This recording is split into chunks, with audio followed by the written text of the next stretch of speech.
Hi, this is Paul. I received an invite to participate in the Stoa this morning, and I had the time change messed up, and so I thought they were going to be noon California time, but they were 9 a.m. California time, and so I didn't make it, which was a big disappointment to me because what they're discussing today was a very interesting video by Jordan Hall that talks about market, state, laws, norms, and code. And then there was a subsequent conversation that the Stoa did where they talked about the sacred. And I think in a lot of ways, this gets into many of the conversations that I'm having around religion, because I think that when Jordan Hall here talks about code, it functions very much the way the code, and then he's going to get into commons, very much the way sacred, the way prior to the elevation of state, which in many ways is has a deep relationship with church, because obviously before church, state and temple were deeply connected. This is part of the point that Tom Holland has been making. The Greeks didn't have religion because that categorization is a product of Christianization. And so when Jordan Hall here talks about code, in a lot of ways that's sort of a modern connection with, I think, a lot of what Jordan Peterson was doing when Jordan Peterson went with sacrifice, because sacrifice was sort of the invention of the future. And again, I think Jordan Hall's articulation of code functions in that, because he's pointing to the ways that market and state are failing. And as many conservatives will note, that at least in the American conversation, state can't function as a replacement of religion, in that laws can't function as a replacement of religion, because laws tend to proliferate and go beyond what law is able to actually capture. And I think this is part of what we're seeing now in the chafing over new forms of religiosity that we're calling woke. I think what they're trying to do is continue to have the state expand, but what we see happen when the state expands too far is we see totalitarianism, because the state tries to encroach in space where it can't perform. And the founding American fathers understood this in terms of freedom of speech and freedom of religion, because the state might be able to manage performance and external behavior, but it can't manage the interiority. And so part of why we see sort of the new woke religiosity getting totalitarian with respect to state is that it is an overreach. And we see that, but we currently don't have a lot of language for it that isn't in our system segregated over to the religious. And secularity sort of functioned as a religious proxy as long as the code was there working. But as the code continues to be pushed out, we're increasingly having this crisis. Now, Jordan Hall's video suffers from all the same things that many of my monologue videos follow from. And it also has exactly the same benefit, which is he is trying to language, and at the end of the video, he sort of thanks the audience, and I completely understand where he's coming from. He's trying to language something that at this point remains quite ineffable. We don't quite know how to talk about this. Part of the reason we don't know how to talk about this is the continual demand placed on us by pluralism to find more public to find a way to share code, basically, and that's different. So he's going to here talk about what he means by what he gets into this space, and so I'll start the video here. A cracking open of the classic market state false dichotomy, and the reinsertion of commons or commoning. And what then happens, by the way, is a real shift in the notion of what market and state, let's call it, really are. So what we most of the time, modern Westerners, imagine market and state to be, I would propose, is in fact a very degenerate consequence, first and foremost, of in fact having them only be in relationship with each other and not in relationship with the commons. I think this is a really key point.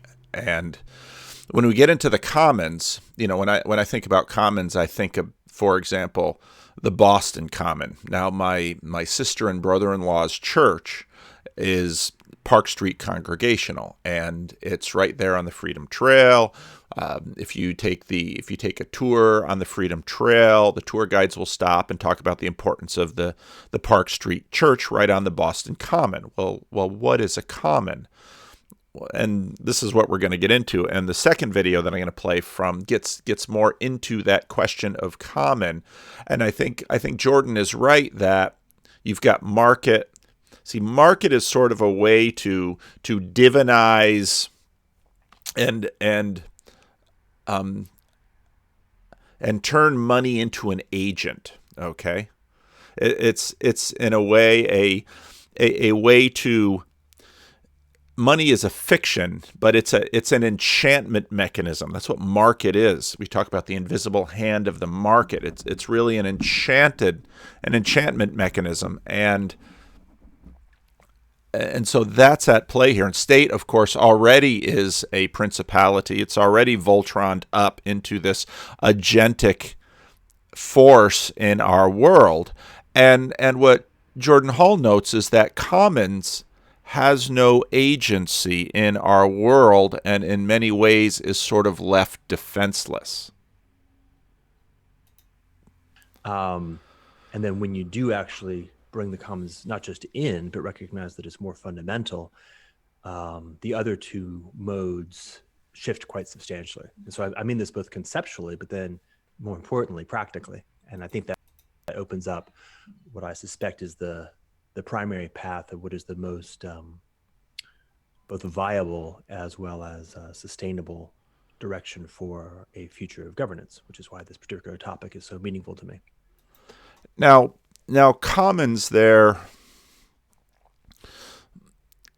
I think it's easy to note that commons was consumed by government and markets, and this is a function of demand, population.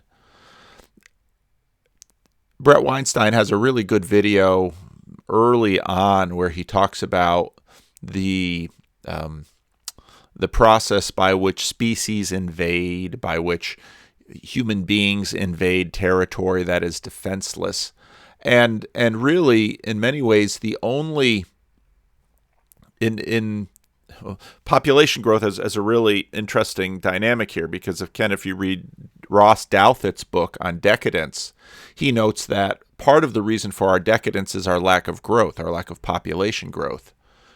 Population growth has negative consequences as well, because it puts demand on limited resources. And of course, that mothers the necessity is the mother of invention. So all of these dynamics are playing together. And so commons is often consumed if you have a poverty of the sacred. And I think if there's something we're seeing, the poverty of the sacred is something that is very much connected to decadence as well, because decadence is part of decadence is a lack of the sacred, and so there's a lack of boundaries and limitations that naturally constrain.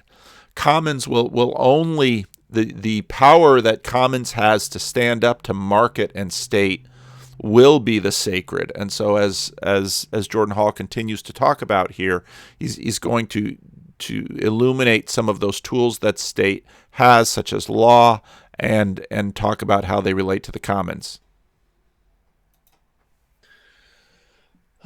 Okay, so laws, norms, and code. First pass, let's go with norms. Norms are, in some sense, very easy. Norms is the sort of the field effect or the feedback loop that is oftentimes happening at the strictly hominid or mammalian level. And in fact, I would say the best thing to think about that is that it's actually grounded in that place. So when you walk into a room and you cannot help but be noticing what seems to be sort of the vibe or the appropriateness in the room. Do you feel like you're fitting in? Do you feel like you're out? What is right? What's wrong? Which is very much happening as subtle signals of rightness and wrongness that are flowing between and among people. Um, I have a 2-year-old daughter, and so I get to watch in real time as she's playing with, absorbing, and fiddling with what is how norms actually work, at least within our family culture. And for the most part, for the vast most part, this is not explicit. For the vast most part, it's actually not even Homo sapiens, right? For the vast most part, it's mammalian and hominid. And then there's the Homo sapiens cultural specifics on top of it. So it's a big pyramid. The metaphor that I'll use to kind of hold all three of these in line is the notion of parking with your wheels turned, quote unquote, the right way on a hill. Now, his commentary on norms, I think, is good. Norms are deeply interrelational, but norms work on code that he's yet to talk about. Now, the use of the word code in this conversation is interesting in that we're continuing to. So there's this adage about we always use the metaphors of our current level of technology, and code, and I don't. That's something that we do. I don't think it's something we should be embarrassed by, because technological advancement does provoke insight and learning in the world, and of course, code is riffing on computer code, and this is something that is we're learning more and more about how you can make non overtly physical work, and that's why we're shifting from mechanical to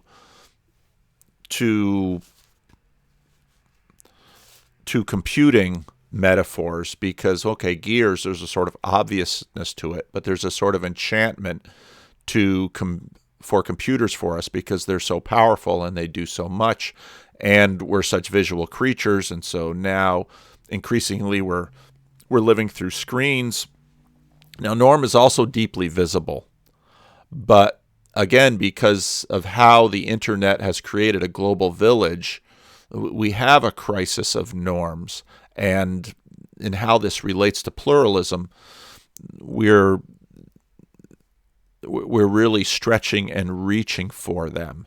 So his illustration that he's going to use of a car with the wheels turned, I'm going to have to think more on that in terms of, I like it because it's technological.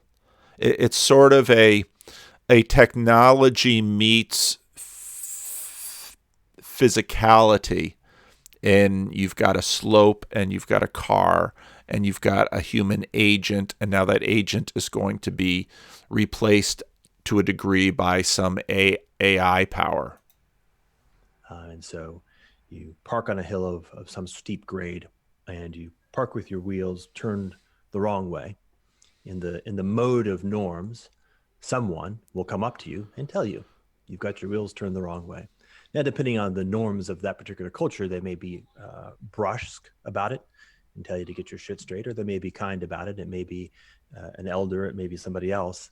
But the most important point is that it's very peer-to-peer. It's just sort of the notion of what people in the culture do with and for each other to support them in doing the right thing.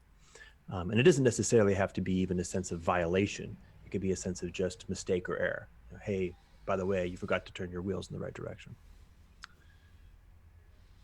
And I use the term field effect here, and I think that's important, that there's, and I'll loop back to this point, this concept, or this notion significantly in a bit, that norms have almost a sensibility in the direction of what I've called coherence or integrity. That there's a kind of when you're in a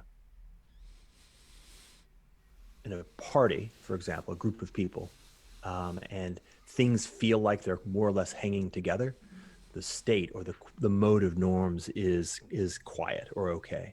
But when let's say somebody's getting too drunk and they're getting a little bit raucous, there's a felt sense at the level of the body that's something is getting out of whack, and I think that's the essence or the basis of norms. So then, laws. Now I think he's right there, and in religious terms, at least in Judeo-Christian terms, shalom would be the status of the field, and if someone is violating a norm, there's a rupture in shalom, and there's a break in the let's call it the commons of community, and something is, and I think that's sort of the right way to pitch it. We're very familiar with. And a point I would like to make is that from a historical perspective, we have been living through the great era of laws. Right? The great era of norms may in fact have terminated somewhere around the agricultural revolution, meaning that the great human prehistory was the era of norms. And then we began the movement into laws very much in direct relationship to things like writing and the ability to write down rules. And something like, say, the Constitution and the Napoleonic Code, even more so, is moving more and more in the direction of extracting governance from the mode of norms and moving it into the mode of laws. An increasingly regulatory construct. I don't know if you ever saw that famous picture of somebody standing next to a printout of like the Trans-Pacific Partnership. It was like a 12-foot high stack of papers to govern some very specific subset of human relations. That's laws. And so in the metaphor, you park your car and you have your wheels turned the wrong way. And in the mode of laws, there's a very specific set of formal roles. And so it's not necessarily, and in fact, it's very much not the right or responsibility of just some other person to inform you that you have parked with your wheels in the wrong way. If they do so, they're acting in the mode of norms. In the mode of laws, it would be something like the parking cop or something along those lines, who actually has.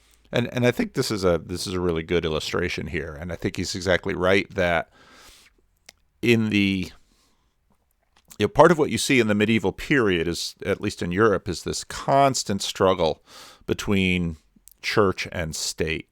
And again, I've been reading more in the Reformation period lately, and part of the reason Luther deploys, or the Protestant Reformation unfolds through Luther in the Holy Roman Empire, is because of its legal framework. And in some ways, Luther, in order to blunt the power of the church, leverages the state against the church. And it's the electors, it's Luther's elector that protects him. Market is in there too, because Luther's elector did not want to see Luther killed. Luther, before the Wittenberg was Luther's elector had amassed a huge amount of relics, which is deeply ironic in Wittenberg. And then when Luther rises, of course, Luther will mean the end of that relic market. The elector protects Luther. Well, why? Well, he protects Luther because he very quickly sees that as a market power and as a political power, Luther outstrips the relics.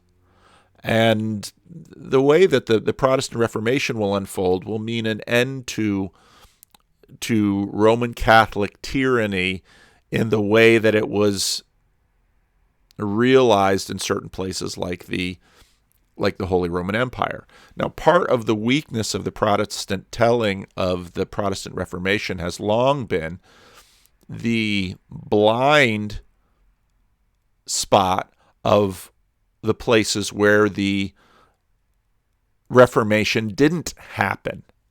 And that was Spain, France, Italy. The Reformation flourished, and England kept swinging back and forth in a very violent and bloody way. But the Reformation happens in some places and not other places. Well, why? Well, the answers are market-based. They're political. They're very deep and difficult things to answer. And I like here where he contrasts norms and laws because, okay, a person walking up the street, and I like before where he talked about you'll have cultures where this recommendation to turn your wheels will be done politely. Let's say Canada, which is known for its politeness, and let's say other cultures where it would be less polite, and let's say New Jersey, where I grew up. So in Canada, by the way, you should turn those towards the curb so that if the brake lets go, your car won't roll down the hill. That'd be very, very polite Canadian way to do it. A more New Jersey way with, hey, idiot, turn your wheels. That'd be much more New Jersey. So, and then the cop comes and says, I'm going to cite you for not doing this, because in Canada, someone might politely agree and then walk away and not do it. In New Jersey, someone would say, well, what do you care? Mind your own business. I'll park my car any old damn way I want. It's more New Jersey. So that's those are the norms. And of course, the law comes in and says you shall park your car this certain way and this is where commons comes in, because streets are sort of commons. All right. And so in this sense, both norms and laws look out for commons. And so commons and shalom are sort of working in the same area there. Has the job to check and make sure that everybody's wheels are parked the right way. And there would be a formal articulation, an explicit encoding, we call it Municipal Code 317.4, which will endeavor to enumerate in a finite set of semantics the specific qualities of this rule set. And here we see sort of the rise of the Napoleonic era, because in France, with the decline of the monarchy and then the French Revolution, you have these vast swings. And then, in a sense, what Napoleon comes around to is say, okay, we're going to now manage this with laws. And Napoleon rewrites the face of Europe. And not just because of his conquest, but because even after France is pushed back and settled back into its own borders, people recognize that, we have this new tool of law, and we can, in that sense, maintain shalom with law. And you see, this is, in a lot of ways, what's going on in terms of the culture war and the conversation about woke. Well, we need to make these things into laws. And because we're not making enough progress with norms. If the grade is above 4 degrees, then wheels must be turned, all that kind of nonsense. And in the mode of laws, so you've got explicit articulation of what the rule is, and an endeavor to define it with some level of precision and comprehensivity.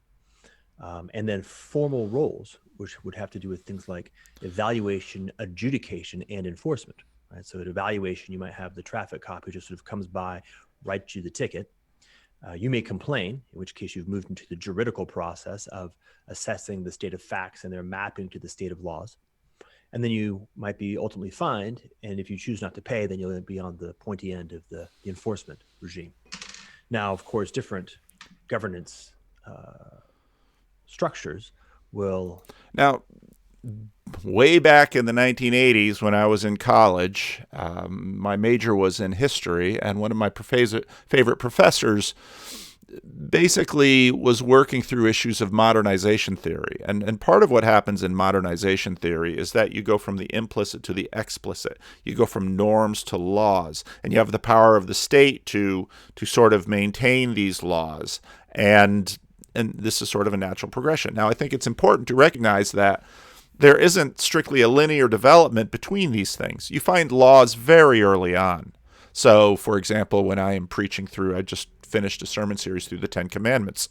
Those are laws. Well, the Ten Commandments really aren't laws as such. You can find laws in the Mosaic Code because, generally speaking, a law will have a specific behavior and then a specific enacted punishment that an agent in society will have to prosecute, will have to execute.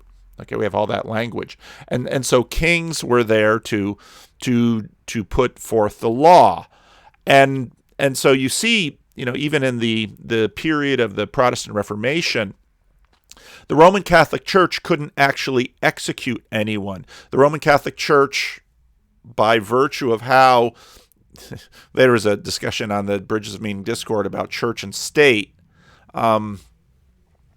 And it's noted that the Roman Catholic Church couldn't actually execute people. The state executed people. And so part of the crisis that happened with Martin Luther was the church couldn't get the state to kill Luther. The church couldn't get the state to burn all of Luther's writings. And now what the printing press did was, well, you can now... Printers would love it if you'd burn their books because people would just buy new. And so what you begin to see with many of these disruptive technologies, look at the word that we choose, disruptive. What we see with many of these disruptive technologies is that the norms and the laws are being disrupted by something else. And what's disrupting them are other deep coding within us. And so the coding, and he's going to get to the coding is analogous to natural law.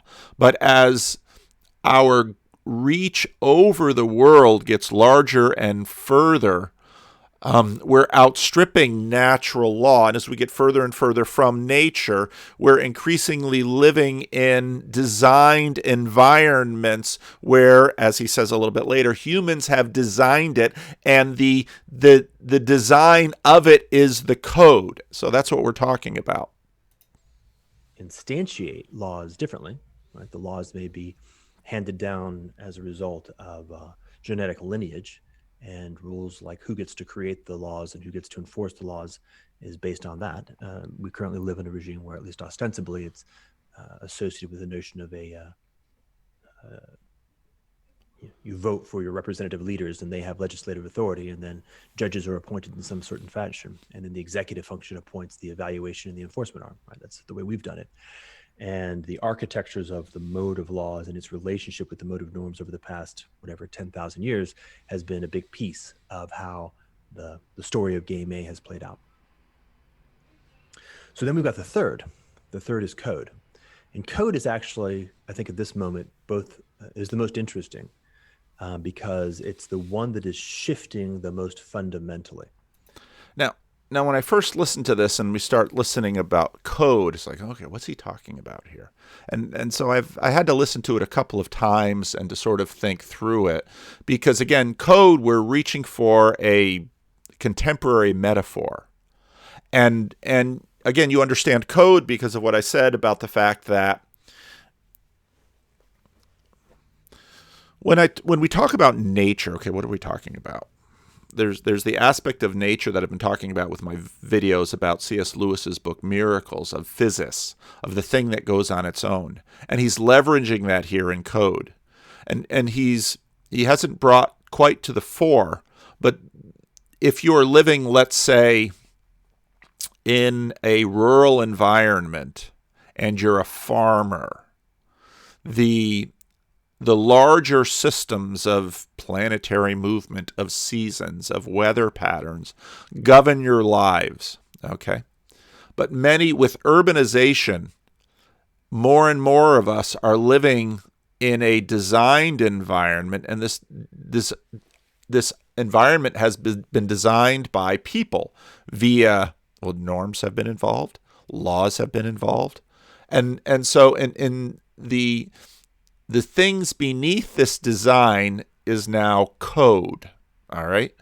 And that is in some ways displacing these broader rhythms of the earth moving around the sun, of the earth being on an axis, of geology and geography and weather and plant and animal evolution and biology, systems that have for us been, for most of human history, we've been tremendously dependent upon them, and they've been resistant to our effects at colonization. But over, in the last 500 years, and especially in the last 200 years, we have, in some sense, gained an upper hand, not completely as we're living in a pandemic, but we have gained an upper hand. And so increasingly we are living in environments of human design, and that code is beneath the design.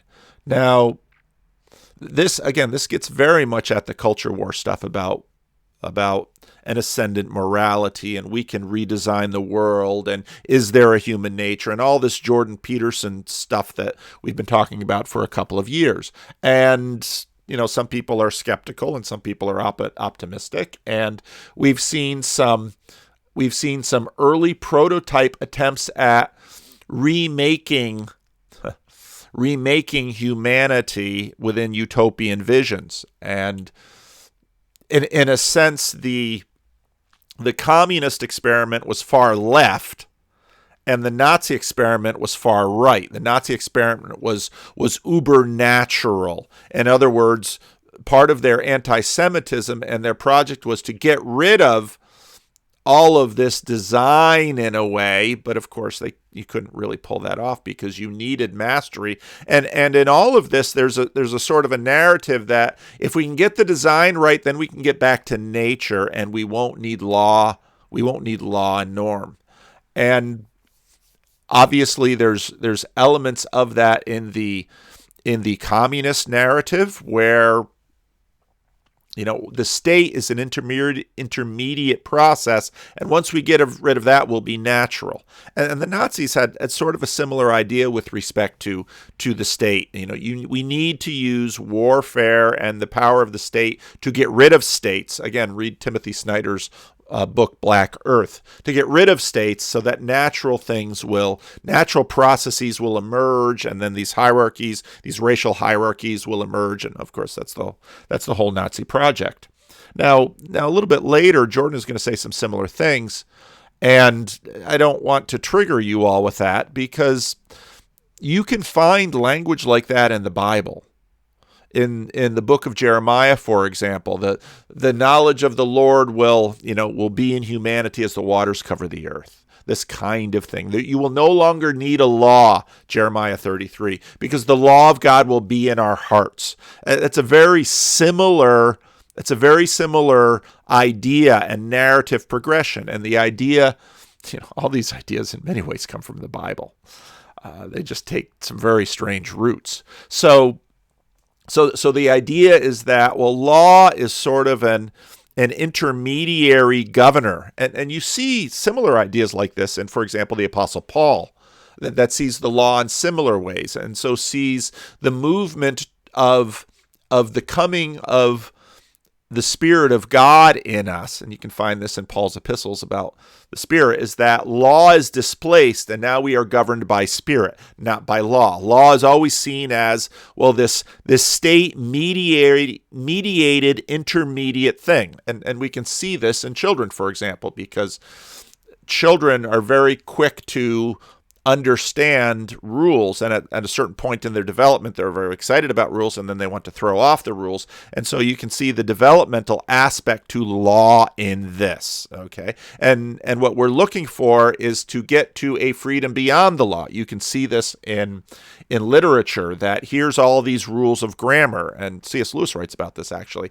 It's only until you've actually mastered all of the rules that you can selectively transcend them in some ways that the people who really know grammar well will say, to the neophyte, they'll look at the child and say, you're not doing it right. You need to first use the laws of grammar and master them, and then in fact then you can violate them, because then you actually understand what is rule and what is exception. Rule and exception live in the same universe, and happily so, because that's That's the way that the world works. And again, this is a deep part of Jonathan Pageau's work, that there's rule and then there's exception. So there's, again, I found Jordan Hall often difficult to understand. He's sometimes so meta, he just seems to float off.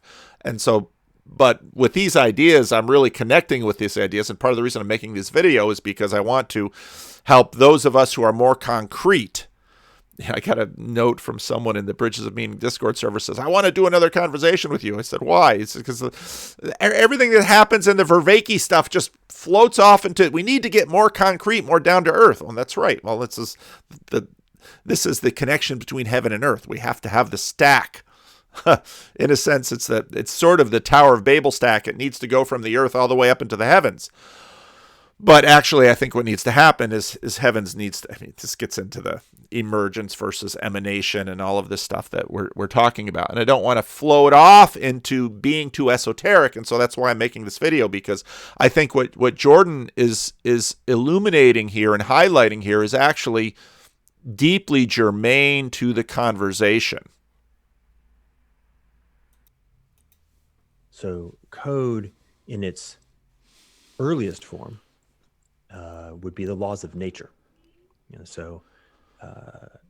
If you park with your wheels pointed the wrong way, your car, if the brake fails, will simply roll out into the middle of the street. That's code. Right? That's something that is strictly unconscious. The human agency has nothing to do with it at all.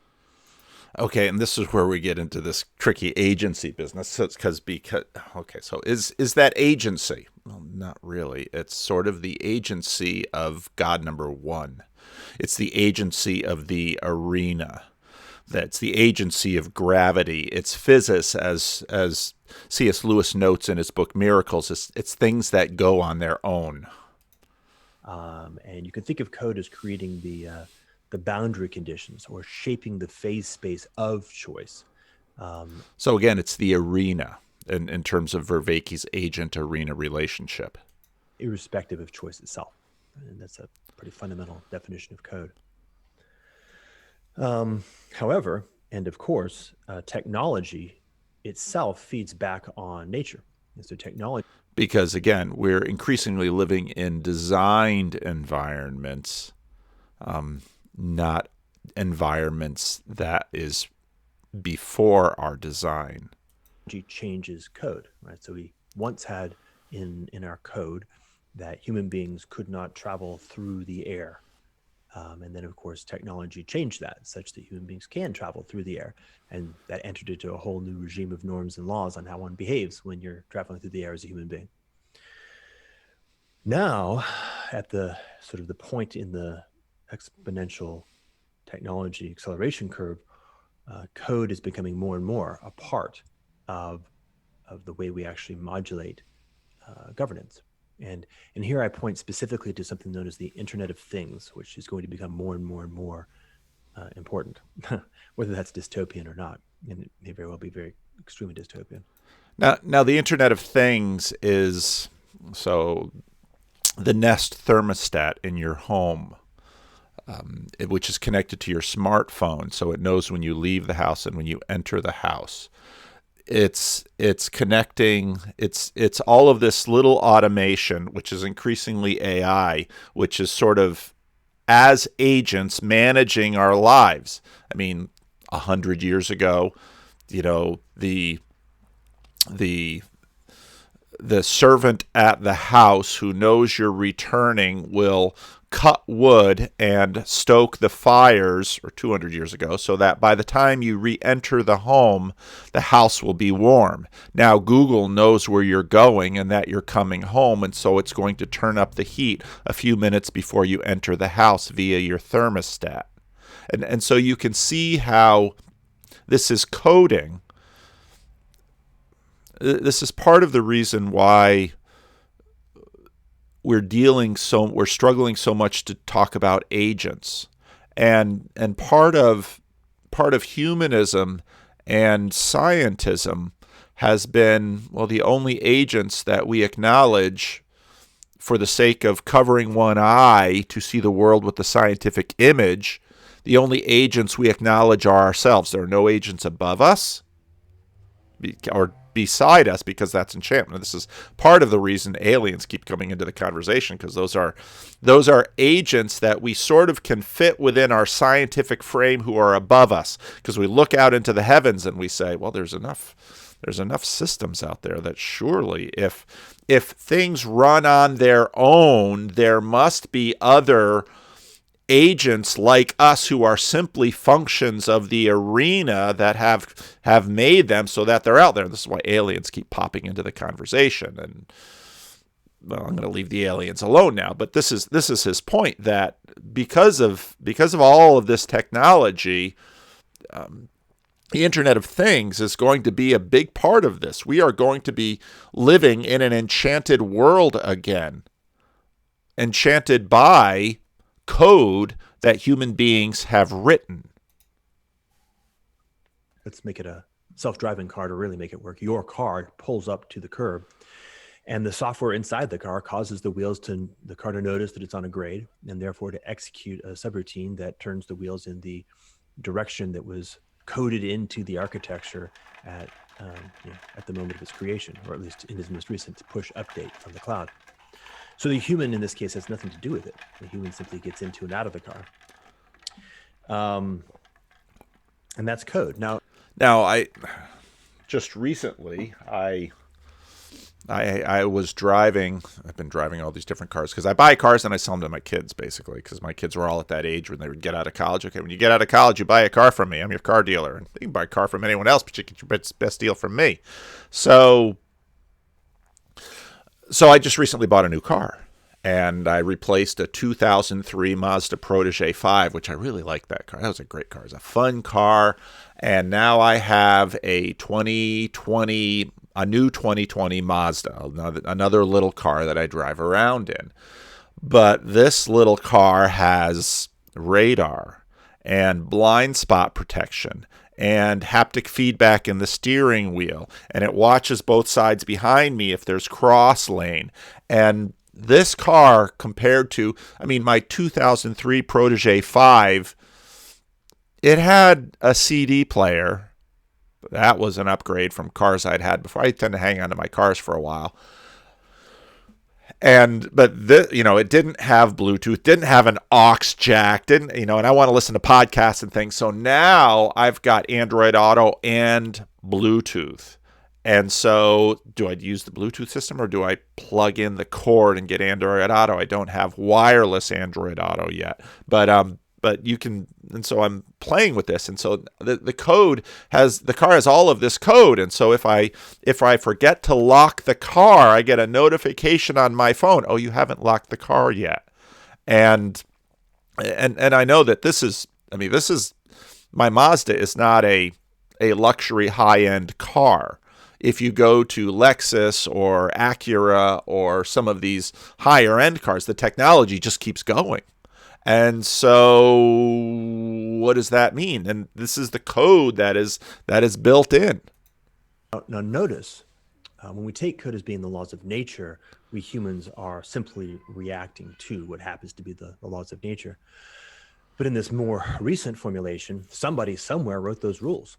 Right? So there's a form of a massive, very important, crucial form of human agency, which now becomes, in many ways, the most important piece of the future of governance, which is who is code written?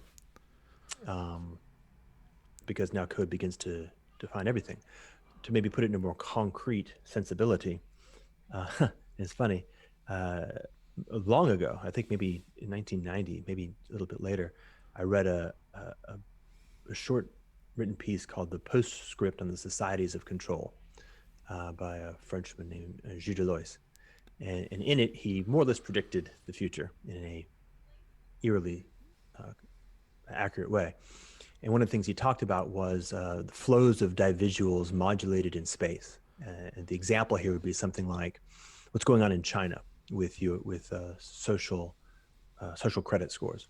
And so you have, imagine that you live in a world where you have some sort of biometric identity. It could be mechanical in the sense that you have some sort of armband that you wear. It could be synthetic in the sense that you're, voice print and face print are your identity. But the point is that you have a biometric identity that an Internet of Things, a omnipresent technology that's watching you all over the place, can track. And your state, for example, your social credit score, modulates what doors open and what doors don't open. So if you're sort of above 800, you're allowed to go into the mall and buy stuff. If you're below 800, that door just simply won't open for you. Those are the kinds of things that begin to happen in the context of the era of code, which we have now begun to really enter into. Okay. And so what is the state? Well, the state is this God, basically, small g God. It's not the Hebrew God, because remember the Hebrew God number one, God number two, that's agent arena.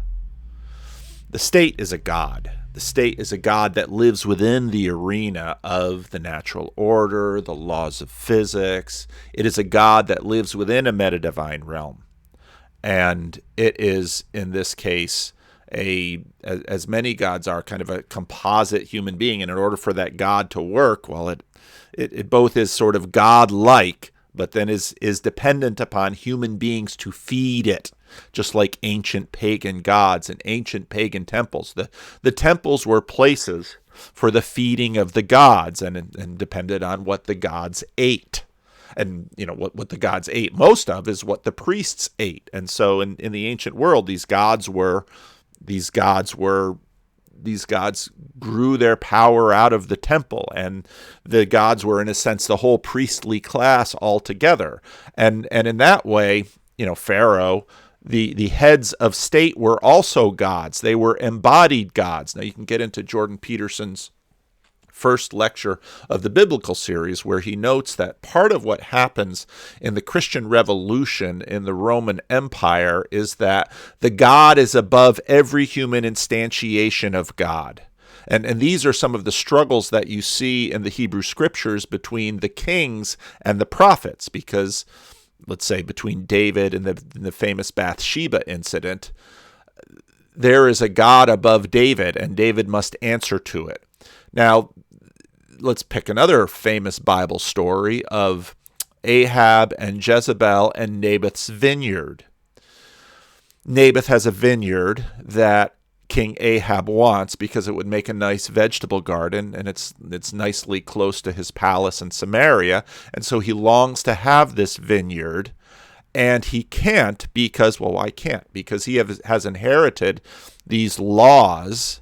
Are they laws? Are they norms? Or are they code? See, this is where this gets tricky, because things become code even in, pre-modern societies. And so Ahab is basically throwing a hissy fit because he can't have Naboth's vineyard. And Jezebel, who is a princess of Tyre, of the Tyrian Phoenicians, walks in, and you're acting like a baby. You're the king. If you want Naboth's vineyard, take it.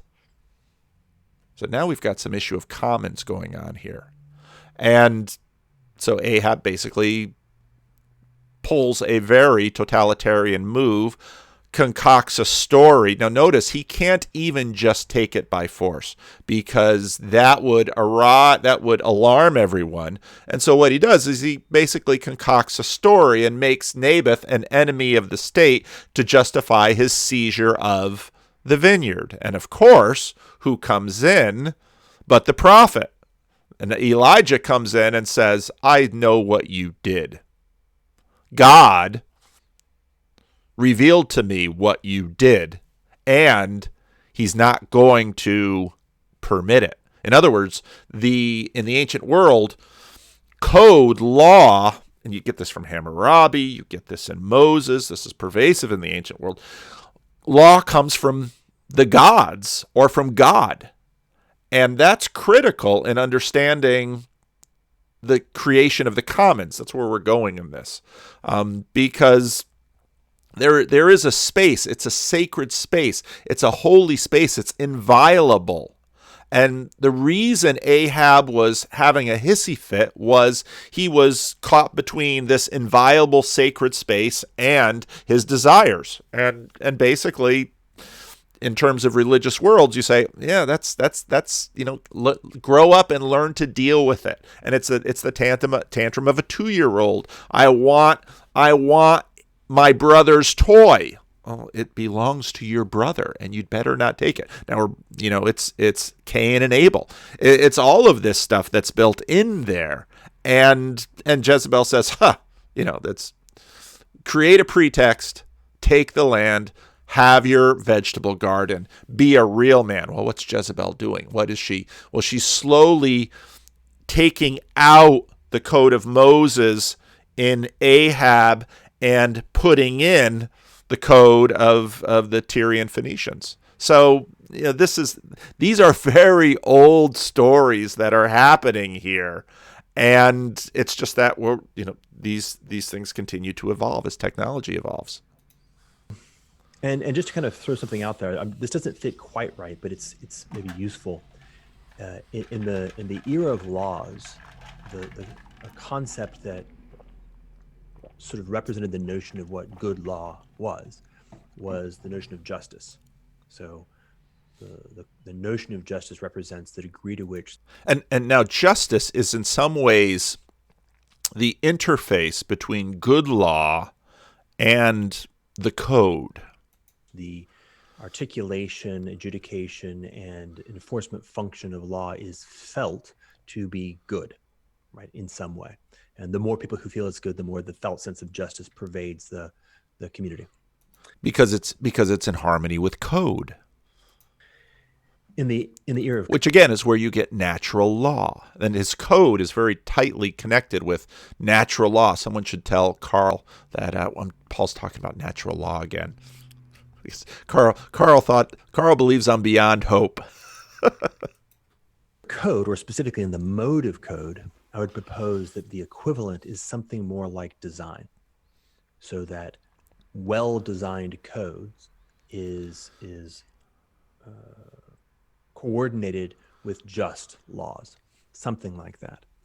And then in the case of norms, I don't actually have the right term. Maybe it's healthy, like healthy community or something like that. But no, I think that's right. I think that's exactly right. Just to kind of hold on to that when we actually enter into these 3 different modes being now consciously applied, and noticing how each one relates to the other and what's their coordination with each other, right? Not just independently, but actually what's the whole that contains them. We now have to think about what's the notion of what is like right relationship and good balance between and among all 3. And that would be shalom in the Hebrew conception. It is life the way it's supposed to be. Everything is working together. And again, you will find you will find elements of that in the Hebrew prophets. They have various ways of communicating that in their poetry and their imagery. Now, in the Hebrew prophets, then you also get these images of a new order which is coming, where the lion will lay down with the lamb, and the wolf and the oxen will eat straw together. Wolves don't eat straw. It's getting and neither will they harm or devour on all my holy mountain. Now I'm tweaking some of these things as I go, but this is the stuff that is played out in the Bible. How does justice feed back on design, and how does design feed back on justice, and how does health feed back on both? Something like that. Okay, so that's the first. So now we're going to swing back on state, market, and commons. You'll notice is definitely related, but it's related in a very odd way.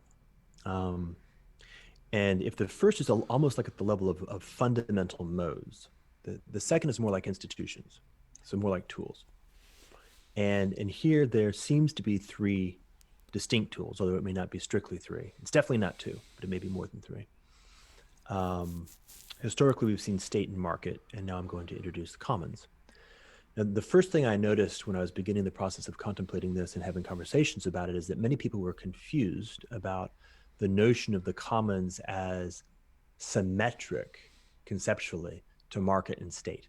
That the commons has oftentimes certainly for the last 100 or 200 years, been thought of as the object of governance not the subject of governance, i.e., that we need to use the state to prevent the tragedy of the commons, right? Or Okay, now this is really interesting. That move he just made there from object to subject, that is really interesting because that is a move of enchantment. Okay, he has just agentified the arena because in many ways, commons is prior to state and market. Commons is default. Commons, and this in a further conversation that I'll play a little bit from the same channel. Commons, one of the examples of the bit of commons that remain is air or atmosphere. And even notice that the various valences of these words continue on, and in the next video they're going to relate air to spirit. And so that is in some ways the last frontier of commons that we inhabit. Land has been taken over and owned, and so states and markets have done that, but commons is in a sense primordial. Commons is in a sense the default, and commons has been basically continued to be devoured. So what the move he just made there, making from object to subject, he's just agentified the arena. Or we need to assign private property rights so that the commons are, or whatever. Sorry, that can't possibly work, can it? It's almost antithetical, but you get it, right? The idea is that the commons is an object. The commons is sort of like the land that isn't owned by the state or the market, but we need to use these modes of governance, the market and the state, to govern the commons. Right? It's an object of governance. And the proposition that I would make is that is in fact precisely the error, that commoning, CF, common law, is in fact a mode of governance, and is in fact the more fundamental mode of governance. And it may coordinate very, very closely with norms. And so these may be sort of two different ways of looking at a very similar, the same thing. But let me... Well, and I think, norms are interesting here because, again, norms develop collectively from agents, and early on when you talked about norms, how norms develop, it's our mirror neurons. We are watching each other's faces very carefully, and we are especially attentive to this now that we're wearing these masks. And as a pastor, you can't do pastoral care with a mask on because there needs to be this subtle communication, and our faces are our primary means of communicating with each other. And so it happens in this space. And so norms sort of emerge from agents desiring connection and harmony and shalom, and not violence and colonization and manipulation. See if I can do a little bit more to map these things out a little bit. What do I mean by commoning or the commons? So some examples of things that are in the commons at the level of object that are not often considered, or not always considered to be in the commons, would be something like language. So the shared language, the shared resource that in some sense nobody owns and everybody uses, is a very important commons. Collective sense making, the ability to tell the truth and orient towards what is true in collaboration with each other is a commons. Certainly, obviously, things like the oceans and the atmosphere are also commons, but also, say, for example, the Amazon, which is very interesting. In some very important sense, the Amazon is both the place where the indigenous peoples of the Amazon live and the sort of the lungs of the atmosphere. Right? And so the notions of the commons includes many overlapping what some people would refer to as a claim or a relationship with. So I have a relationship with the Amazon as part of a commons, and then somebody who lives in Ecuador has a relationship with the Amazon as part of the commons. They may be both, and they may be many, right? That person in Ecuador may have 5 or 6 distinct claims on that same object. But the question is, how might we resolve those claims using the mode of commoning? not the mode of state, and not the mode of market.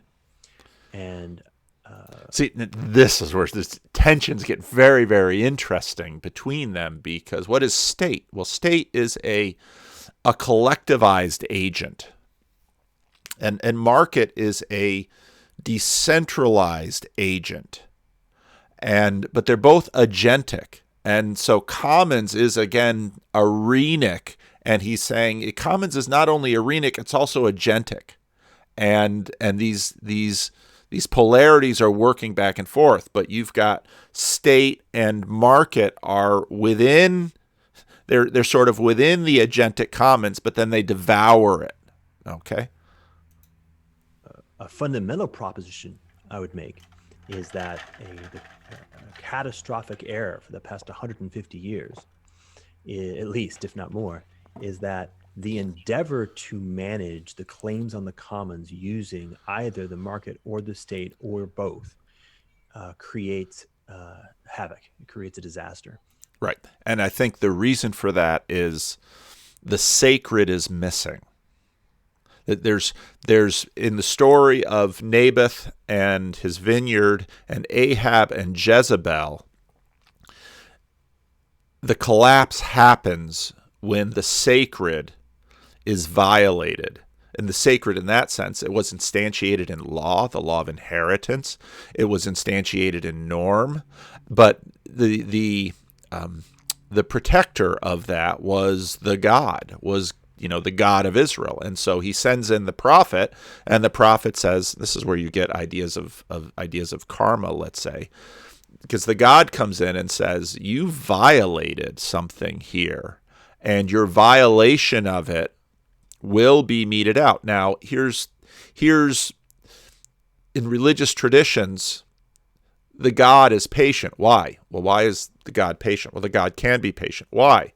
Why do we struggle with patience? We struggle with patience because we're short-lived. The God isn't short-lived. And so the God will have his revenge. And so ideas of karmic justice of, okay, Ahab, you are going to pay for what you did with Naboth's vineyard. And if you read Samuel, the book of Samuel, 1st and 2nd Samuel, it's two books that was split into, it's one book that was split into two because scrolls were only so long. If you read the book of Samuel, when Ahab finally dies, Naboth comes up again. Why?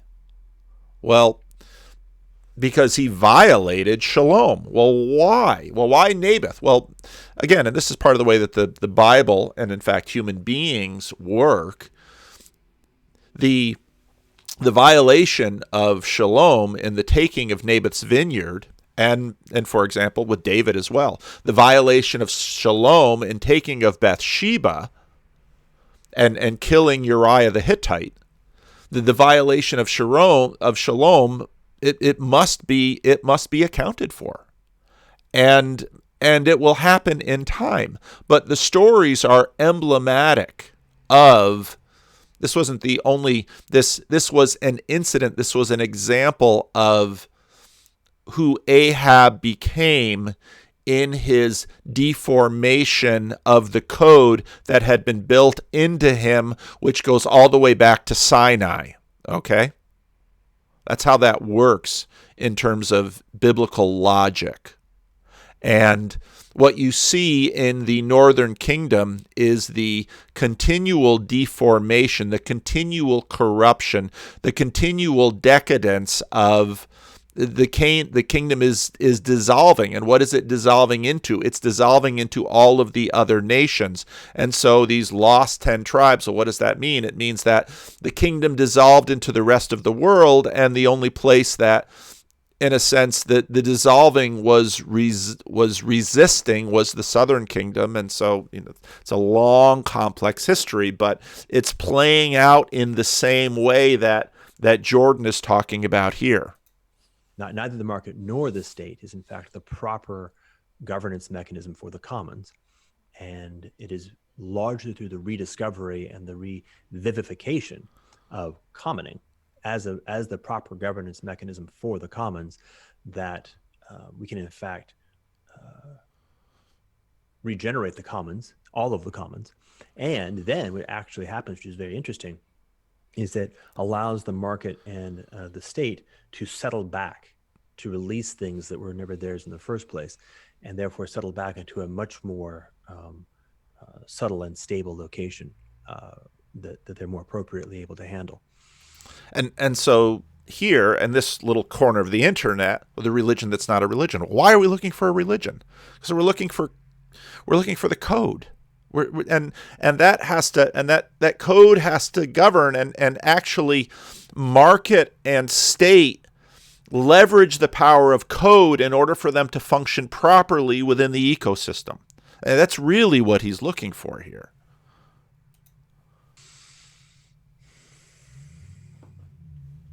This relates, so here I'll kind of loop back to the first. This relates also to the notion of laws, norms, and code.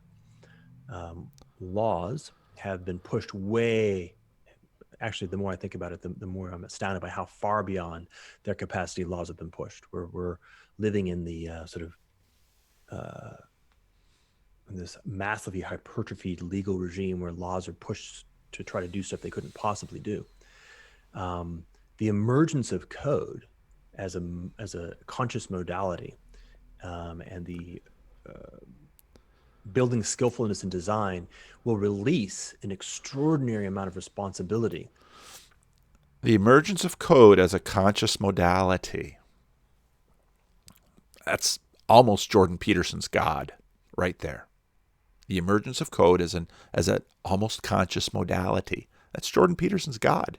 And that is, when I look at this new wave that Jordan Peterson rode and was a part of and really helped accelerate, and I look at Vervaeke's religion that isn't a religion, this is what we're looking at here. Now, when I get into the next video, this same video of mine, but the next video that I'm going to comment on, hang on, I got to read a text here. When I get into the second video that, so Peter Lindbergh sent me these, because this is all part of the Stoa. And I'm very interested in the Stoa because when I visited the Stoa, I noted that, well, he's doing something very similar to what I'm doing in terms of an estuary-like. He's more using Zoom and meetings, and I'm more using the Discord and YouTube. So, and my local meetups.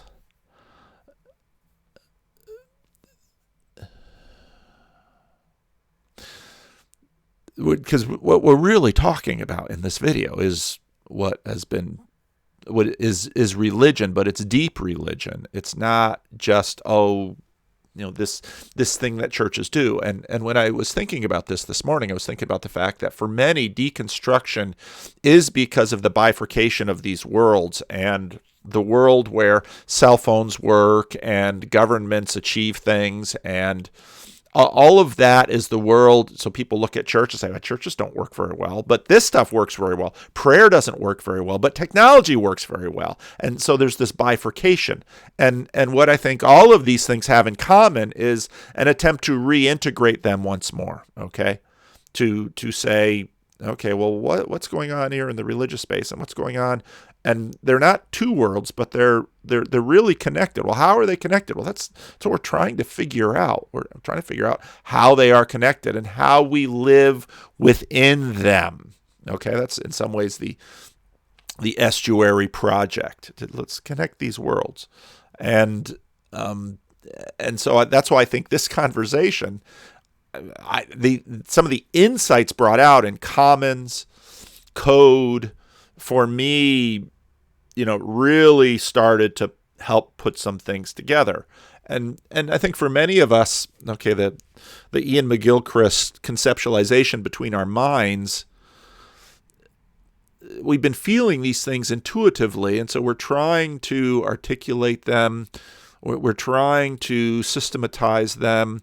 We're trying to understand them in a way that is captured by the left brain, because the right brain is feeling dissonance and saying, I'm feeling dissonance, left brain, help me out, I'm trying. So, this is the stuff going on in my head and the stuff going on between our heads, and this is what we're trying to do. But I really think this deep code commons is deeply helpful, and it connects up with a lot of older and ancient things.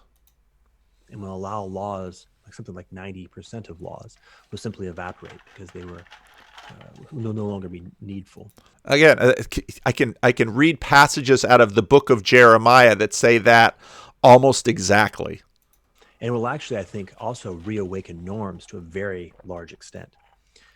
So what I would propose. That's right, because the norms are sort of the community weaving it together. It's the little agreements that we have with each other, and but they're very implicit, but they're very rigorous and durable. Is that what we will see in the evolution of the migration of governance is that, in some sense, we will see a significant expansion in the conscious awareness of the role of code. As code begins to hold more and more responsibility, we will see a somewhat massive, and I said like 90%, somewhat massive reduction in the scope and responsibility of laws. But also we will see a meaningful increase in the scope and responsibility of norms, and there will be much more of a sense of symmetry or balance between the three modes than we've seen perhaps ever. Now, this gets into a very big deal within Christian communities, but also a very big deal between Christian communities and atheist conversations or non-theist conversations, which is the agency of how this is accomplished. And in the Bible, it's a little weird because on one hand, it's quite clear that God will do this, but it's also clear that God uses people.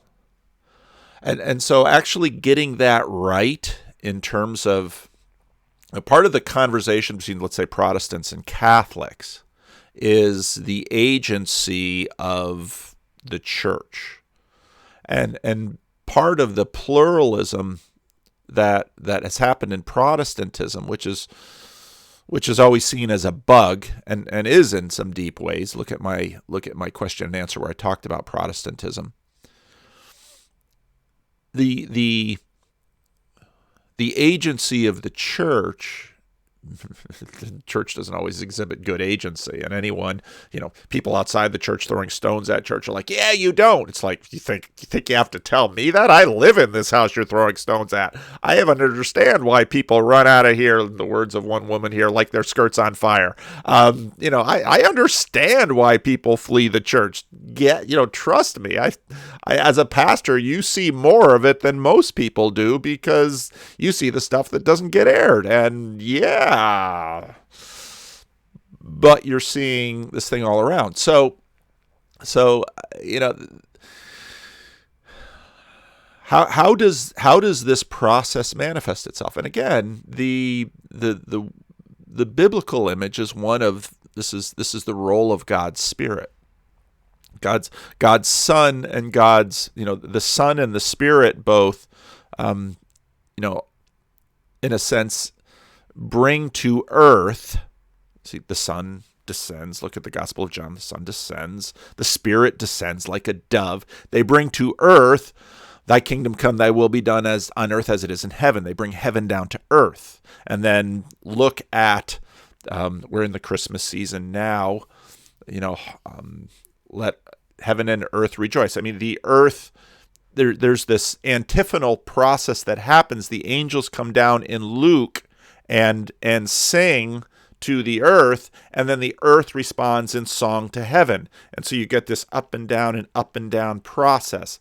And so the fact that the kingdom comes in process, Jesus comes when the time is fulfilled, when the time is ripe.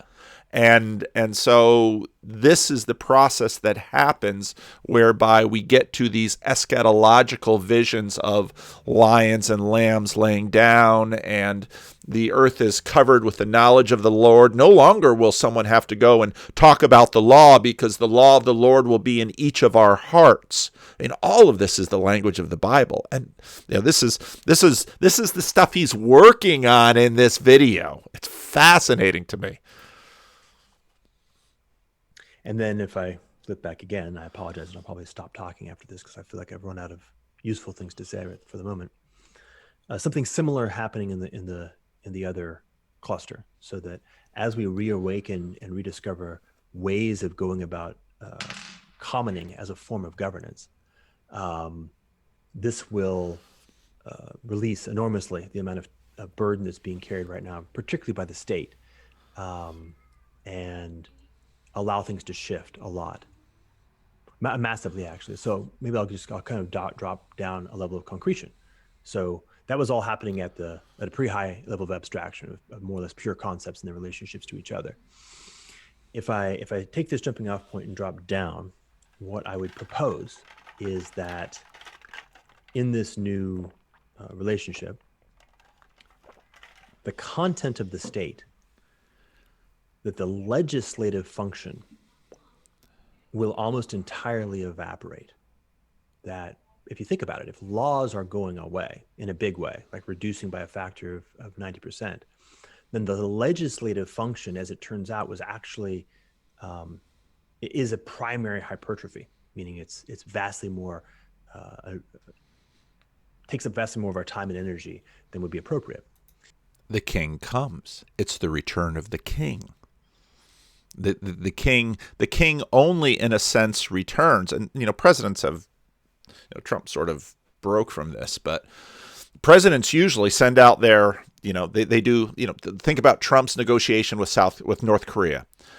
Trump wanted to go and just do the deal himself. Generally speaking, when Trump was doing this, they'd say, well, usually what happens, you have these negotiations. The king comes in to receive the bounty. And so what does the king do in anticipation of it? He sends his emissaries, or he sends his army, or he sends all the others, and then finally it comes in and it's fulfilled. I mean, that's what we're talking about here. And that the state becomes much, much less about the coding of law, or the writing of laws, the crafting of laws, and then their evaluation, adjudication, and enforcement. And much, much more about just adjudication. So I would actually say that adjudication, perhaps, and probably adjudication and enforcement, end up being the natural thing that lies at the center of the state. And that for the most part, the content of the boundaries on behavior that we interact with on a day-to-day basis will live in some combination between norms and code. And that if you run into something at the level of laws, this is because something has significantly has broken, and this will actually be called into a mode of adjudication. And so I would put, like, at the adjective, say, for example, wisdom might map to the state, which is a very interesting prospect to be thinking about that. Right. And look at the king. Look at the book of Ecclesiastes. Look at Solomon. Solomon is, the wisest man in the world. Well, why is that? Well, where's the law about two prostitutes fighting over a baby? And we're talking about language as a commons, and I was complaining about amazing, and Dixon noted, fascinating. Yeah, there's my word, interesting. I used to use that word so much when I was learning Spanish that my Spanish teacher's like, you need to learn more Spanish words. So, but this little video, I haven't been excited about a little video like this for a while, and yeah, I'm very excited about this. And I'll keep going. I'm not done yet. That it's at the level of the collective awareness of the necessity of listening into what kinds of innovative relationships need to actually be brought to bear, would be happening in that thing that has been held by the state for some very long time. So notice right here, I'm very much pointing to the need for a Nietzschean hammer around the notion of the state, that the idea of the state that we've been living with for a very long time, perhaps for thousands of years, is quite wrong. And well, I think this needs to be, you cannot understand the state without understanding the church. And you need to go into late antiquity and some of Tom Holland's work and some of the work that I've looking at Peter Brown. What happens with Constantine, and why does he embrace Christianity? What mode is he really in? And that's one of these turning points in history, like the Protestant Reformation, where Christianity takes over the Roman Empire. And now notice that many of the titles that Roman emperors had were taken over by the Pontiffs. What is a Pontiff? The Roman, Constantine was the Pontiff. He was the bridge between heaven and earth. Now the Bishop of Rome is the Pontiff. He's the Pope. And there's deep stuff going on in here that I don't know how much of this history Jordan Hall knows, but this is built into our world at a very deep level. Needs to be smashed, and then inside of that we will see like this sort of like curled up fetus that is the actual thing that should have been living in that place, that will be called eschatological. This is pure eschatology right now. Wisdom. And that it's the sort of a kicking up in some sense. It's like, hey, whoa, something is off. Like our ordinary modes of navigating life seem not to be working right now. Can we slow down a little bit and invoke an inquiry or calling into wisdom, where there's a deep inquiry into what's up in the world, what's up with us, what's going on? Has something happened where the context of the world has so changed that our norms and our code are no longer adequately or effectively mapping to reality? Do we need to actually be more explicit about articulating some change and then allowing that change to then percolate through our norms and our code to then create a new support structure that can hold reality as it is? That would be sort of the state in this future. Explicit, highly conscious, like consciousness itself. Isn't that God? Consciousness itself? I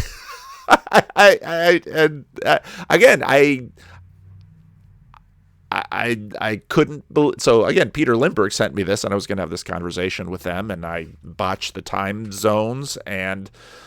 But when I listened to this, I thought, oh my, this is so dealing with what we're dealing with, and I got to talk about this. And then I couldn't talk about it with them. It's like, but then I thought, well, maybe it's better that I do some work on this first, because this is really important to digest. And now I want to bring in another video. Lead the conversation with Evan and Forrest.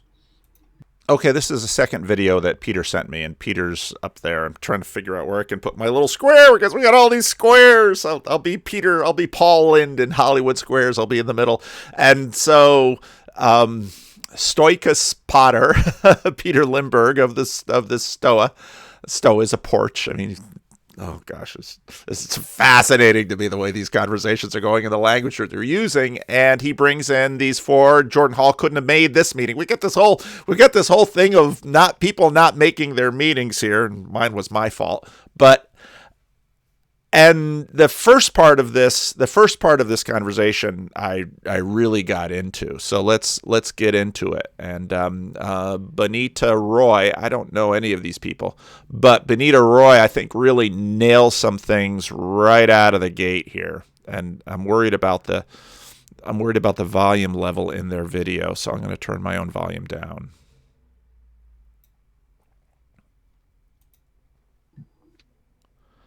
Yeah, at least, get the first word in. I don't know about leading. Yeah, so I had a good segue from Jordan's previous session, because I had this impulse to deep code the commons, which means try to get to some fundamental terminology of what the commons was, before we all went off in all our directions of, making comments on the commons, but not knowing where our starting point was. So I spent a little time looking at that myself, thinking about my own thoughts. And what I realized was like, when I think of the commons, I naturally make a distinction between, for example, a cooperative. A cooperative, as I understand it, is where individuals own their stuff, they have property rights to it, but they're willing to share with others, that are defined as the cooperative. And then there's something that we can call the collective, where the stuff is owned by some entity that represents the group, right? It's not actually owned by the individuals in the group. So that's another term that people associate sometimes with their approach to commoning. So when I drilled down, I realized that the commons was neither of those. The commons is actually something quite sacred and precious, because the commons... There's the word. It's sacred. And part of where this conversation doesn't go with these four is the deep connection between sacred and prohibition. That's something that our culture, that's a goad our culture really kicks against. We really don't like that. Of course we don't like that, because the sacred is a giant no. You shall not, you shall not, you shall not. We don't want to hear that. We want to hear about possibility, but this gets at the deep,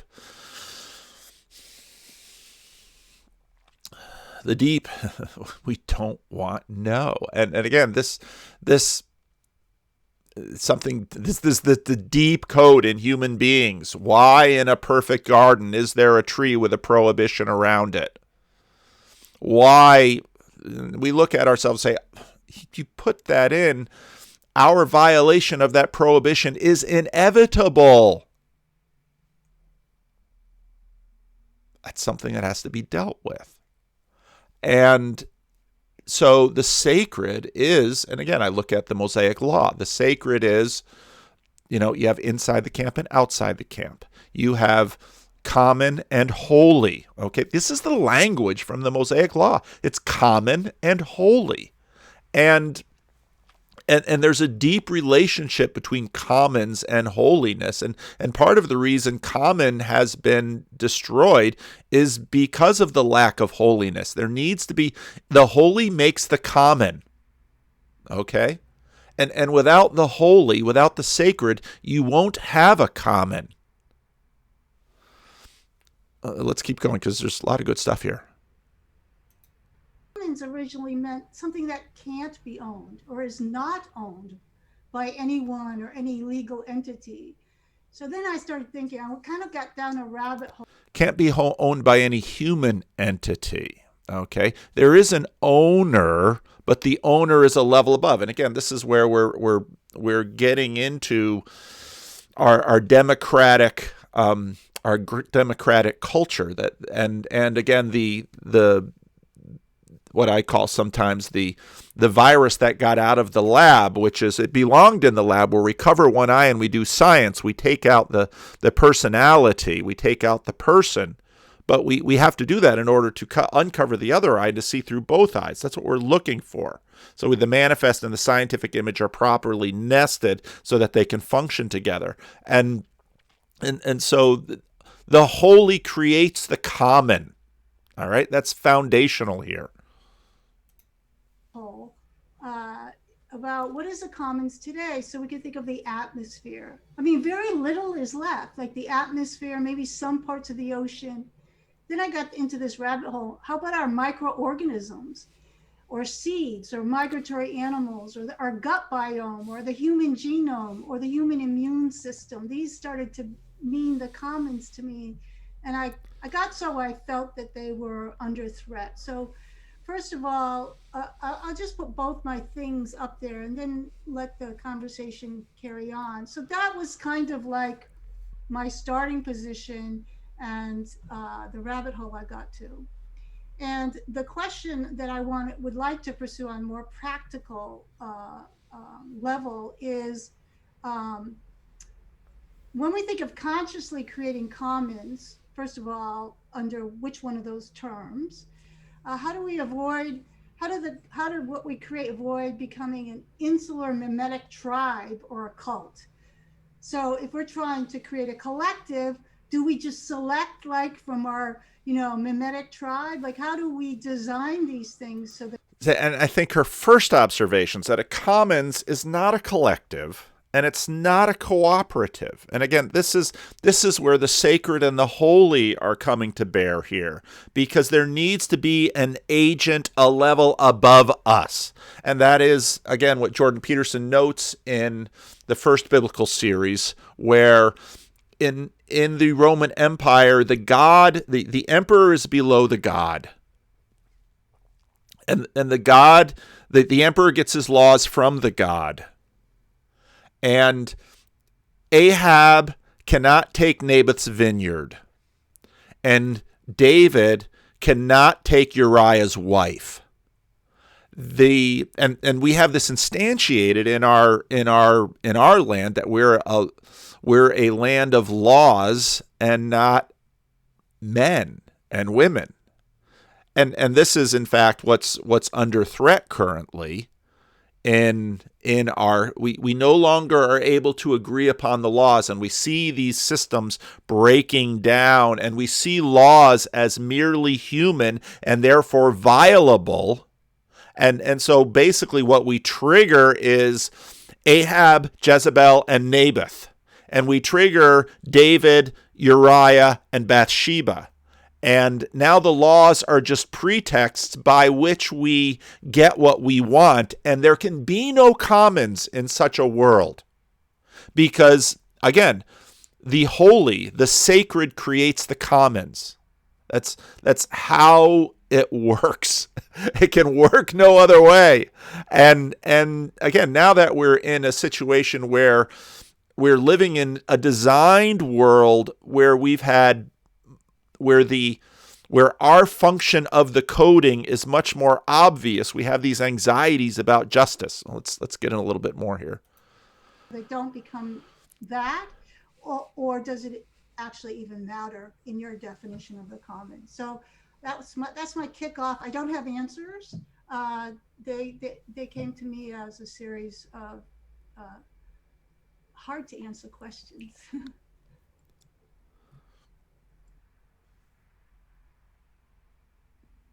So I think it's interesting here to go into the sort of history of the commons as a term and as a concept for a second. So what I mean by this is there's a link between the term in English commoners and the term the commons, because when you go back far enough, most land was not specifically owned by anyone. And so commoners were the sort of people who derived a significant portion of the sort of economic inputs to their livelihood from the commons, which was the sort of, I mean, the land may theoretically have been owned by the king, who owned everything, but, it was. Right there. Okay. The king owns everything, and the commoners, they're not citizens, they're commoners. And they're not nobility, because nobility are sort of intermediaries, and so you can see this play out in a medieval structure. All right. And he's exactly right. And commoners derive it from the land. They can't own the land. They can use the land, but they have to do it in a commoning way. And so you have your norms, and to one degree or another, and again, the Apostle Paul gets into this, which this just fascinates me how this is coming up in this context. And where this conversation goes later on in the video, they're in there for an hour and 15 minutes. Nobody who is a conservative Christian will recognize where this conversation goes between the three of them in terms of where it goes. But in this part right here, because the Apostle Paul basically says that the law, when laws emerge as they are and as they have to, it reveals a failure of coding and norming. Now, again, in this world, we have to live with laws, and this is a constant issue in the church. Okay. And maybe as a pastor, this is why this video really struck me, because of the eschatological nature of Christianity and the language of the Apostle Paul, where now we are governed by the Spirit. The tensions that are playing out in our culture are always playing out in the church, where and as a pastor, I've always been very hesitant to create rules, to create law. But there are always law around the church. And in fact, in Protestantism, John Calvin, in my tradition, says the church has there are three marks of the church: the preaching of the word, which is basically the explanation of the Bible; the sacraments, which is the instantiation of the portal of grace into our lives; and church discipline. Well, what is church discipline? Well, in the last 30, 40 years within churches, church discipline has been destroyed. And it's been destroyed by markets. It's basically been destroyed by consumerism. Church discipline has been destroyed. And because before you can, let's say, discipline a church member, they've left the church and they've gone to another church or gone to no church, or are watching church on TV or on YouTube or something like that. And so, but churches are always reluctant to do this, because there's always a sense that once you get to the level of law, the other things have failed. And this is where this vision that Jordan Hall, this eschatological vision that Jordan Hall is talking about, he's right. That is the goal. That is what we're leaning towards, where no longer will there have to be a law and all of these things, but the knowledge of the Lord will be in everybody's heart. It's, again, Jordan Hall's language is it's right out of the book of Jeremiah 33. It's right out of the book, and this is a key passage that shows up in examinations of new pastors in my denomination, and quite reliably, because this is the flow of Christian narrative, and we're dealing with it right here. Let's see. They're not going to play a lot of this video, but a little bit more, perhaps. Didn't have a claim staked to it by some specific noble or landowner. And then you see a transition going on with, what you might phrase as like the increasing encroachment of property rights into every aspect of the land over the next several hundred years. And then the commons has been diminishing ever since. And you see this diminishment varying across different Western cultures. So, for example, in a lot of European countries, there is still the right to roam, right, where you have a certain right to traverse land that may be owned by other people or by the state to go for walks, essentially, on it. And we don't have a similar right preserved here in the United States. So you could. Well, we have beach access, which I think is analogous. But again, you're noting all of these tricks and hacks that laws do to try to preserve something. But we know it's being lost, and we're anxious about it, because this gets into issues in cities. So as I was thinking about all of this stuff, I came across an article in the New York Times, how New Yorkers want to change the cityscape for good. The pandemic led to mass experimenting, closing streets to cars. New Yorkers embrace the change and want permanent spaces for playing, dining, and performing. New York City in North America has one of the most vibrant street lives. I grew up in Paterson, which is about 15 miles outside of New York. And one of the things that happened after World War II was the loss of street life in America. And I have to move my little box here. And let's see, I can scroll here. And so there's video here of street, and the pandemic has in some ways revived street life, and street life was sort of revived in the CHOP or the chat or the taking over of those blocks in Seattle for a while, and then it deteriorated. And I think in these experimentations, you have norms, and what's happening in many of these streets right now, and in many cities right now, is the sort of reticence to deal with, let's say, homelessness, because, well, homeless people treat streets as commons. But these are people for whom shalom has been destroyed in their worlds. And so they struggle with many people I know who live on the streets. Sometimes they're financial refugees into the commons, into the streets. But often they have mental illness or substance abuse issues, which mean they can't live with others. They can't share a domicile. They can't even share an apartment building. In other words, the lack of this natural commons is a huge problem, because they can't maintain the cohesion and coherence of themselves, and they have reciprocal narrowing all the way down, and it destroys them. And so then you begin to see the relationship between commons and these dynamics. And so this, I think in some ways, at the heart of our culture is a naivete about what it takes to be a human being. Because a vibrant street culture is an accomplishment. It's an achievement. And it's an achievement of the sacred and the holy. Because again, you'll never have the common without the sacred or the holy. Holiness creates the common, not the other way around. The common can never create the holy. The holy must create the common. And get back to our emanation versus emergence. I don't think emergent can ever create, I don't think the emergent can ever create the holy. Holy must always be an emanation. And I think it's in that dynamic that these things are actually realized.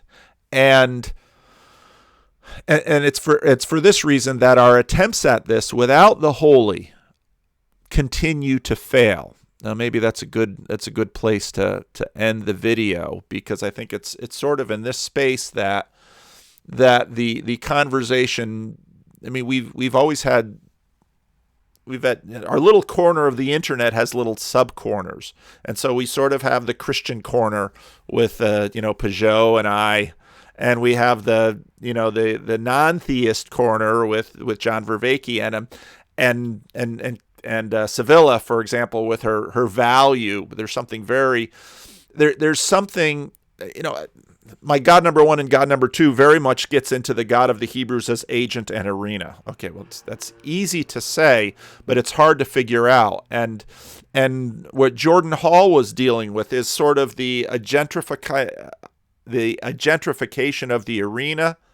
But then, of course, coding is in some ways arenafication of the agent.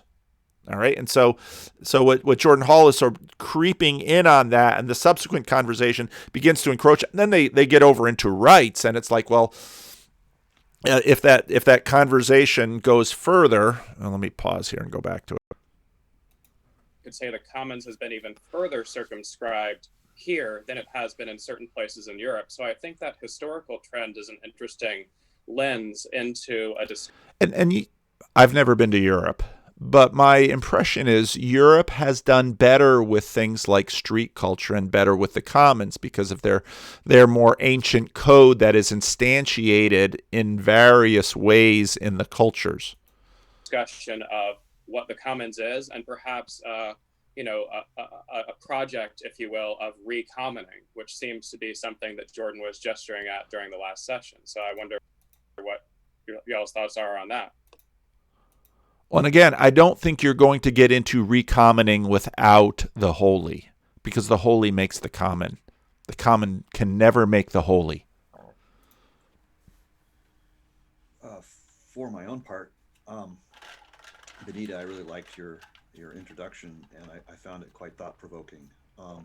In terms of the way of thinking about commons, the one that I personally hold to, and I really loved your invocation of the notion of the sacred in connection to the notion of the commons, and particularly connecting it to breath, right, to the air. And that led me to really reflect on, in connection with what you're saying, Evan, in the sense that, originally the whole world was commons, and then over time it started to become less common. And, so it affected. Was the whole world was commons, but you never found a civilization which didn't have the sacred. Because, and I think when we get into this question of religion and what religion is and the role that it plays, that's vital. Because again, the common can't create the sacred, because the common doesn't have that thing at all. The holy creates the common. The commons is the arena, but you must have heaven and earth. In fact, now the notion of commons has been pushed to the very limits, in the sense that air moves from place to place, the winds come and go. Those particular oxygen atoms that exist here are going to move over there shortly, soon. And so while we can even think of like land, I think about space, and I say, okay, well, at some point or another, they're going to just start marking off territories. If you're inside this volume, you're within our demilitarized zone. Think of asteroids and space bases and stuff like that. So in a sense, even space doesn't come as close to the essence of what is meant by the commons as the air does, as breath does. For if we were to regard that the air itself were to not be commons, to be owned by somebody, then the action of drawing breath would therefore be a trespass upon that property, someone's property rights.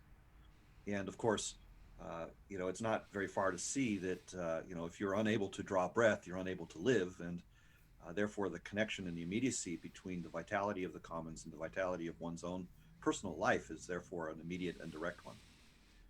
And so in this sense, we kind of come to the essence of the notion, which is that of all of these things, that which is most intimate to life, the breath itself, is really needing to be a commons in order for there to be the possibility of life. And so that's why the notion of spirit and sacred and spirituality and stuff like this, because all those ultimately are about breath. If you look at the etymology of the word, at least. Are they ultimately about breath, or is breath is wind and breath? Breath with respect to the domain of life, and wind with respect to the domain of common life between us. This gets into the work that I've been doing on spirit, what we mean by that word, and trying to push against sort of a Cartesian dualism with respect to spirit. And same with my work on miracles. I mean, this is why these conversations to me connect, and they're surprising for a lot of people, because these are not the people church people talk to, and that's a problem. Because there's a worry that, will church people lose their way when they enter into these conversations?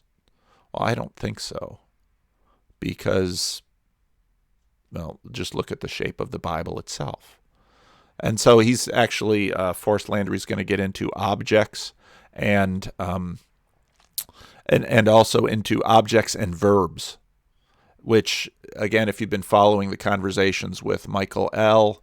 and Karen and Barfield, we've got nouns and verbs, and in a sense, when the beginning of maps of meaning, you can conceptualize the world as a place of objects or a forum for action. Commons are a forum for action because they're commons, okay? It can't be owned. It's not a cooperative. It's not a collective. It's a commons.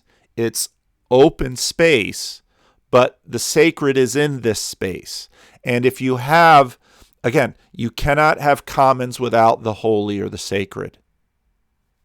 It's going to be colonized by agents as the power of the agents open. In other words, you need another agent, an agent of all agents, to oppose every other agent within. And this is, again, getting back to the themes that I've been talking about with respect to the religion of Israel, this is the deep insight of the Hebrew prophets, that you cannot relinquish the arena. It will become a meta-divine realm that will rule over the gods. Well, what is it that rules over the gods? It's the God. Well, what is the God? Well, it's God number one and God number two. It's the agent in the arena. Well, then you have the terrifying, and this is what it means to be human. The terrifying realization that you are subject to things that you have no control over. How ought you to relate to the thing of all things, or the thing that is in fact beyond thingness? Well, let's not let it be agentic enough so that it sees me. Now, you're not going to get away with that. You're always going to agentify it, because you need it so. Because again, you're not going to have commons without the holy. The holy preserves the commons. It's the holy that preserves Naboth's vineyard. It's the holy that preserves the marriage between Uriah and Bathsheba. It's the holy that will come and reassert itself in time in sort of a Peugeotian karmic fashion. You cannot resist sleep. Your body will demand it. You will lose your agency by trying to step out of that system. So, yeah, my apologies to Peter Lindbergh and John Vervaeke and Jordan Hall in missing this conversation. I was so tremendously excited about this conversation that I had to jump in, and this is the way I butt into conversations when I'm not even invited. But in this dialogo space in the internet, I think these are really important conversations. And part of what I do in terms of leveraging my status as a Christian minister is these are conversations that Christians should pay attention to. Because I think Christians can engage in these conversations, even as conservative confessing Christians like myself. And I think can engage productively into these kind of conversations, because in Christianity and in the church, we actually have a deep wisdom that informs what's going on here if we can do the translation. So I hope this was helpful.